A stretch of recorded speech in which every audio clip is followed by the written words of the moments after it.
Okay, you fans, the reason why I'm here is that building right in front of us was where the Rolling Stones in 1965 recorded Satisfaction, which was the Rolling Stones' first #1 hit in the United States.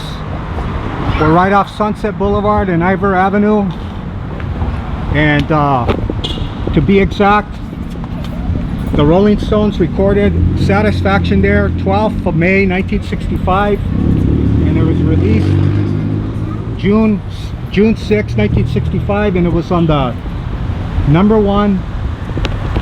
It was #1 on the Billboard charts in June for 4 weeks, and it was knocked off the charts by Herman's Hermits, Henry VIII, I Am. Okay, I wanted to say that if you're a Captain Beefheart fan, he recorded his first album, Safe as Milk, there, and he recorded that April of 1967.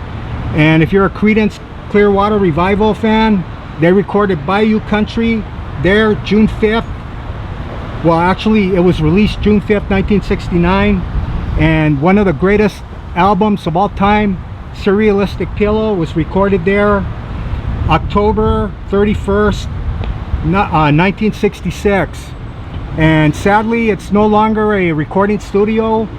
When they opened it in April of 1964, April 1st to be exact, it was called RCA'S Music Center of the World, and it was closed January 1977. And I remember it was vacant for a long time. It was empty, and now it's the LA Film School. So like I said, that's the corner of Sunset and Ivor, and here, right here, is the famous Amoeba Records. And we're looking there, that's south of Hollywood over there. So let's go across the street.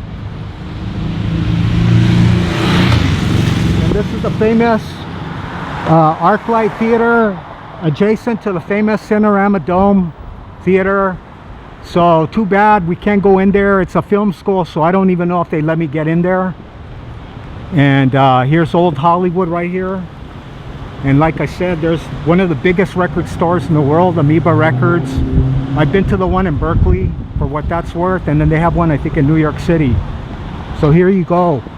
And okay, another little factoid about this for you British fans, for you Rolling Stones fans.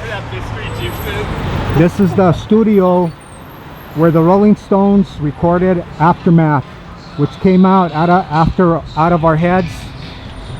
That Satisfaction was released on the year before, but the point of that album, Aftermath, that was the first album that was entirely compositions written by Mick and Keith. And the thing with that, Brian Jones also on that album, that was when he introduced like weird, different, exotic instruments. And some of those instruments were the sitar, Appalachian dulcimer, marimba, Japanese koto, and of course they were all rooted in Chicago electric blues.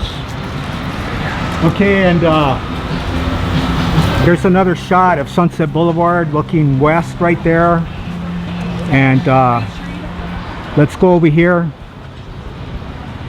And like I said, this is a famous Cinerama Dome. And then that's the ArcLight Theater there. But let's get a good shot of this quirky looking sign from the 1960s.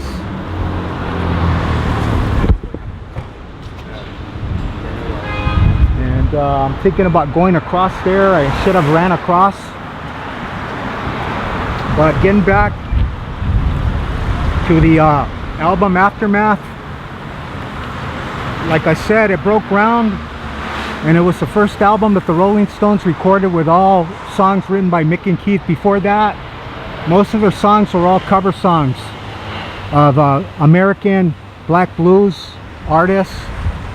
And I remember reading that Andrew Loog Oldham told him, hey man, you guys better start recording, writing your own original stuff, because people aren't going to want to keep on buying your albums. So there's a nice little shot right there. And there you go, RCA Music Center of the World at 6363 Sunset Boulevard. And they recorded their Aftermath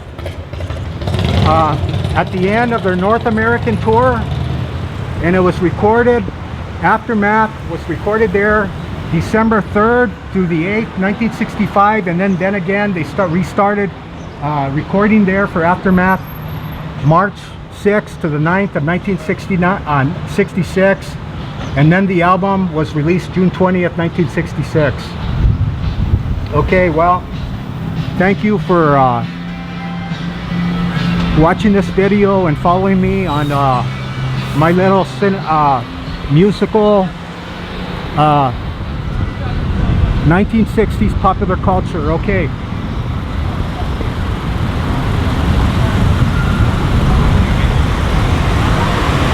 Okay, thank you very much. What are we doing?